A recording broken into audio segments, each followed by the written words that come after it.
पश्चिम बंगाल में मतदान का सिलसिला शुरू हो गया है और पहले चरण का मतदान भी हो चुका है। मतदान का दूसरा दौर गुरुवार यानी 1 अप्रैल को होगा, जिसमें कुल 30 सीटों पर उम्मीदवार अपनी किस्मत आजमाएंगे। लेकिन इनमें पूर्व मोदिनीपुर के जिले नंदीग्राम सीट काफ़ी सुर्खियों में है। नमस्कार, आदाब, मैं हूं साकिब और आप देख रहे हैं gangatimes.com।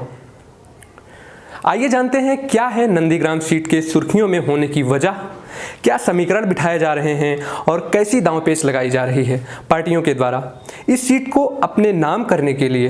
तृणमूल कांग्रेस की ओर से इस सीट की कैंडिडेट हैं मुख्यमंत्री ममता बनर्जी और उनको चुनौती दे रहे हैं भारतीय जनता पार्टी की तरफ से शुभेंदु अधिकारी। शुभेंदु पूर्व में टीएमसी के सदस्य रह चुके हैं और कभी ये ममता दीदी के करीबी हुआ करते थे, लेकिन आज दोनों आमने सामने हैं। शुभेंदु वहां के स्थानीय निवासी हैं और ममता बनर्जी पर बाहरी होने का आरोप लगाते हैं, जबकि ममता बनर्जी 2007 के नंदीग्राम आंदोलन से वहां से जुड़ी हुई हैं। इन वजहों से मुकाबला काफ़ी दिलचस्प होता दिख रहा है। नंदीग्राम सीट को बंगाल का सबसे हाई प्रोफाइल सीट माना जा रहा है और इसके लिए दोनों पार्टियों ने अपनी पूरी ताकत झोंक दी है। इधर ममता बनर्जी रविवार को ही इस इलाके में जा पहुंची हैं। 10 मार्च को नामांकन पत्र दायर करने के बाद यह उनका पहला आगमन है और आते ही उन्होंने एक विशाल रैली को संबोधित किया। मुख्यमंत्री ने सोमवार को एक 8 किलोमीटर लंबी पैदल यात्रा के साथ 2 रैलियां भी की। उन्होंने कहा कि मैं 1 अप्रैल को वोटिंग होने के बाद ही यहां से जाऊंगी। दूसरी ओर बीजेपी ने अपनी पूरी फौज नंदीग्राम में उतार दी है। भाजपा की ओर से सभी बड़े नेता यहां भेजे गए। नरेंद्र मोदी, अमित शाह, राजनाथ सिंह, जेपी नड्डा, योगी आदित्यनाथ से लेकर तमाम नेता और अभिनेता इस इलाके में चुनावी जनसभा कर चुके हैं और कर भी रहे हैं।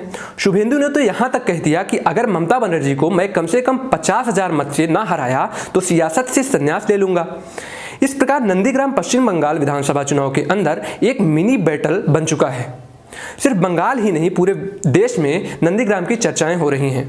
आइए जानते हैं कि वो कौन से मुद्दे हैं जो चुनाव परिणाम पर असर डाल सकते हैं। तृणमूल कांग्रेस के वरिष्ठ नेता कहते हैं शुभेंदु ने ममता को सिर्फ लड़ने की चुनौती दी थी। उनकी चुनौती स्वीकार करके ममता ने आधी लड़ाई तो पहले ही जीत ली है। टीएमसी ममता के इस निर्णय को मास्टर स्ट्रोक बताने में लगी है।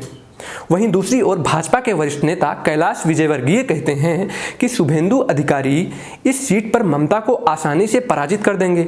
दीदी को खुद ही यहां से जीत की उम्मीद नहीं है। सियासी जानकारों के मुताबिक नंदीग्राम विधानसभा क्षेत्र में 12% वोटर मुस्लिम हैं। यहां पीरजादा अब्बासी के नेतृत्व वाले इंडियन सेक्युलर फ्रंट का कोई उम्मीदवार न होने की वजह से अल्पसंख्यक वोट बैंक के सेंध की आशंका बहुत कम है। ममता ने इलाके में टिकने के लिए हिंदू बाहुल्य इलाकों को चुना, नियमित रूप से मंदिरों में जाती रहीं।